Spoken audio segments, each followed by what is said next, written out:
Today on Sugar Spun Run, I'll be showing you how to make red velvet cupcakes. Hey Sugar Spun Bakers, Sam here, and if you've been following my channel, you know I just shared a recipe for red velvet cake. You might be wondering if you can use that recipe to make cupcakes, and the answer is, I don't really recommend it. It will work, sure, the cupcakes will taste great, but I found that they don't really hold their shape quite as well as I'd like, and the cupcake experience when using that batter just wasn't as good as I wanted it to be, if that makes any sense to you. So, after a lot of testing, I developed a perfect red velvet cupcake recipe.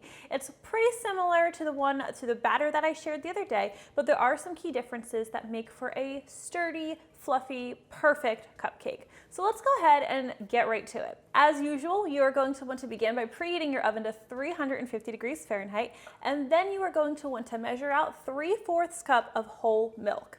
Now, rather than use buttermilk in today's recipe, we're going to be using whole milk, and we're going to be adding 2 teaspoons of white vinegar.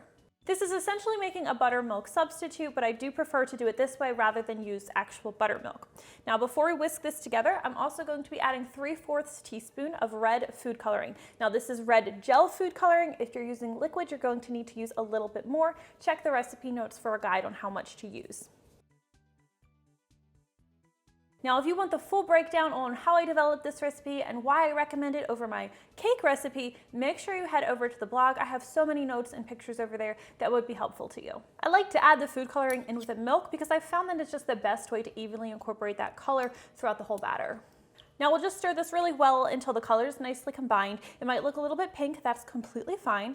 And you'll also probably notice that the milk is starting to look a little bit curdled. That's normal, and that is a necessary reaction for the best texture and best taste for our red velvet cupcakes. Switch over to a whisk. There we go, it's starting to look a bit of a deeper red.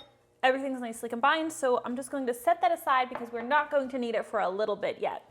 Now you're going to want to grab a large mixing bowl, and we're going to combine 1 1/4 cups of all-purpose flour. In some countries, this is known as plain flour, 3/4 cup of granulated sugar, and a 1/4 cup of firmly packed light brown sugar, which adds a nice, subtle depth of flavor to the cupcakes, 2 tablespoons of natural cocoa powder, 3/4 teaspoon of baking soda. There is no baking powder in today's recipe, and a 1/2 teaspoon of salt. We're going to whisk that together really well. Next, we'll be adding 1/4 cup of melted unsalted butter. I'll make sure I get all of that in there because you guys know I love that butter flavor. And we'll also be using 1/4 cup of canola oil. You could use vegetable oil or any other neutral oil instead. And those of you who have been following me for quite some time know that I love using this blend of equal parts butter and oil for a cake that's flavorful but also still really moist. Now we're going to stir everything together until the butter and oil are nicely combined with the other ingredients, and your batter is going to be a little bit thick. That's totally normal. Now, if you prefer to use an electric mixer or a stand mixer, that's completely fine. I just find it to be pretty easy to do by hand, but when making this by hand, it is critical that you make sure all of your ingredients are very thoroughly and well combined. It's a little harder to do by hand. So this is pretty thick and crumbly at this point. That's completely fine. So long as you don't see any pockets of those dry ingredients, you're good to move on to the next step, which is adding 1 large egg. Now, ideally, this should be at room temperature. Just to be safe, we're gonna crack this egg in a separate bowl, just in case it's bad or we get any shell in there. I'm also going to add my vanilla extract at this point, and we're using 1 1/2 teaspoons of vanilla. Now stir this really well so that everything is very well combined. Your batter will be a lot wetter when we're finished with this step.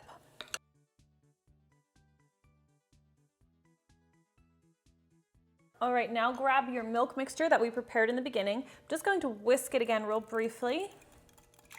And we'll add this into our batter. Look at that color, vibrant. We will carefully stir everything together so we don't splatter ourselves or our countertop with this red food coloring. I'm just going to be really gentle until our ingredients are most of the way combined. Did you guys hear that? That was my son screaming. It was a happy scream. He's playing with his grandmother. So with most of my cake recipes, I really stress how important it is to not overmix the batter.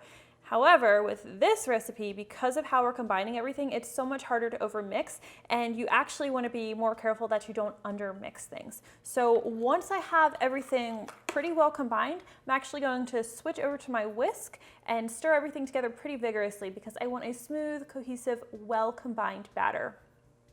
I'm not saying it's not possible to overdo it, it's just a lot easier to underdo it. This is looking pretty good, nice and smooth, lump-free. Today's recipe makes 12 cupcakes, and I recommend lining your cupcake tin with paper liners. Just makes everything a little bit easier.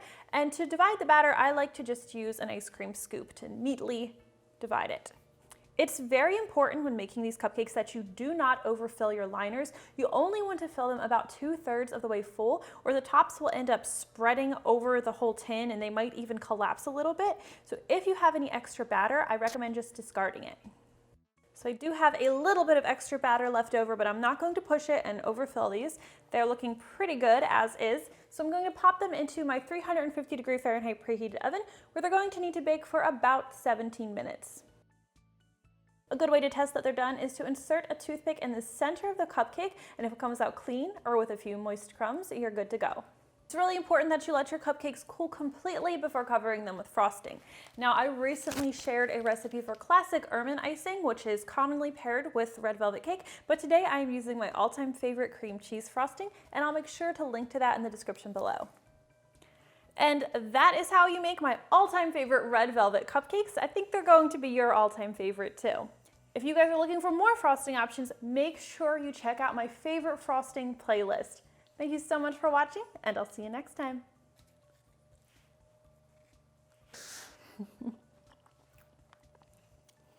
That's so good.